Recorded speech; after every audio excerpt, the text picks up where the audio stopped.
This man is a bus driver, a husband, and a father.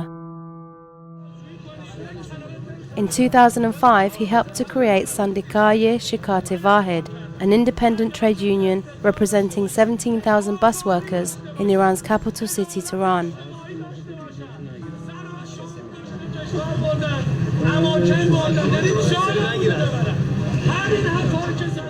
His name is Mansour Osanloo.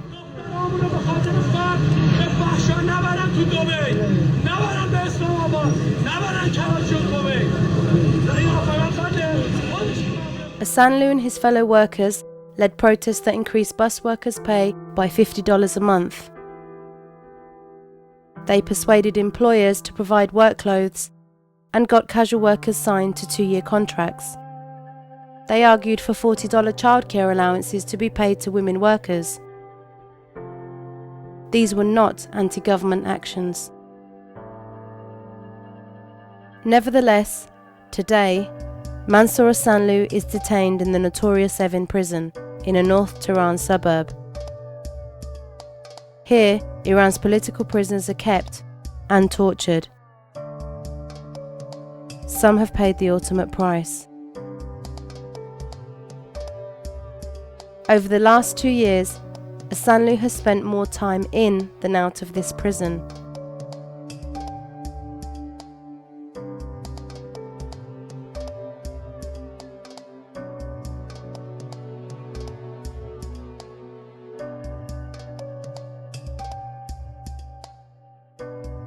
He has been beaten, and during one attack, his tongue was cut as a warning.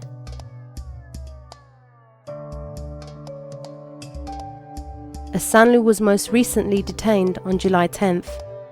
He was abducted from one of the Vahed company buses. His wife tells the tale. We were waiting for him to come home and have dinner and were getting concerned as time passed. There was no response from his cell phone as we called it, and it was then that 1 or 2 neighbors came over and told us that Osanloo had been put in a car and taken somewhere. They said Osanloo was on a bus which had stopped for a traffic light. Suddenly, a Peugeot 206 car swerved in front of the bus. A group of people jumped out of it, boarded the bus, and took Osanloo out of it. The only thing he managed to do was to shout his name to the people around him.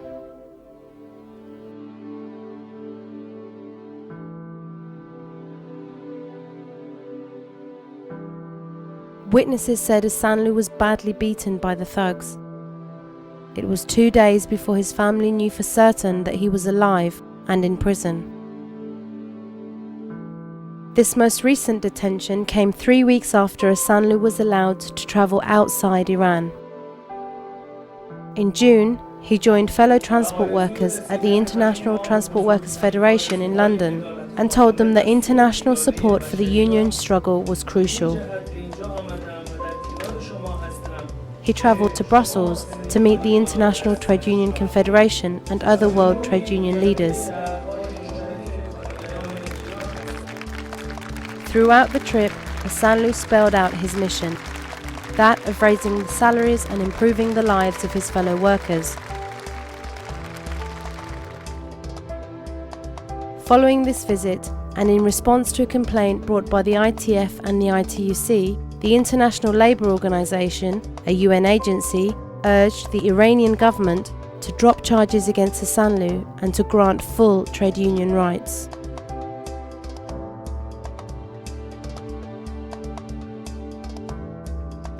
Iran's people are beset by poverty. Huge numbers of workers, including bus workers, are paid less than they need to survive. Yet this is a country that has the second biggest reserves of oil after Saudi Arabia. It makes and exports cars.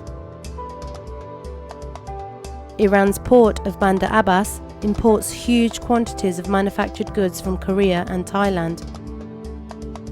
Major trading partners include Japan, Germany, France, Italy, and the UK. We are not singling out the Iranian government on this case. Rather, they are singling themselves out from the rest of the world by detaining people like Mansour Osanloo in jail.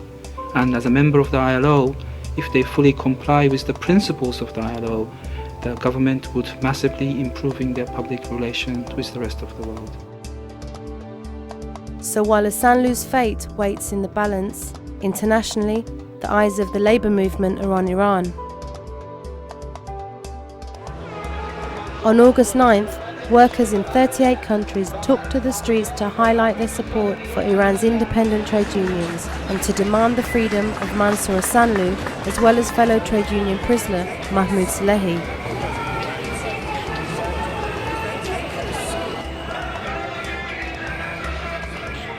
This coordinated trade union action was also supported by Amnesty International.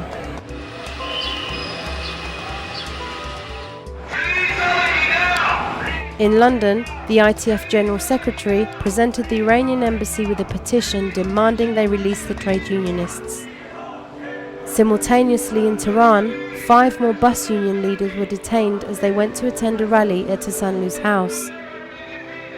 Trade unions and human rights organisations worldwide strongly condemned these arrests. These people need to be given the right to organise trade unions democratically in a free way within the Iranian regime.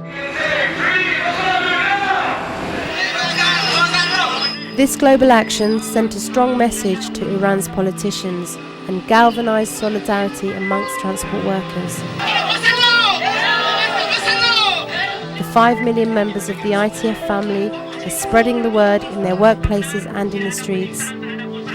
Support for the campaign to free Osanloo grows each day. My union's organizing a very big demonstration, organizing about 1,000 of members in the front of the Iran embassy. We are unionists. We are not dealing with political issues. It is vital to keep up the international pressure. The ITUC, the ITF and their members are determined that for Mansour Osanloo and Iran's trade unions, freedom will come. Thanks for your time for me and with solidarity forever.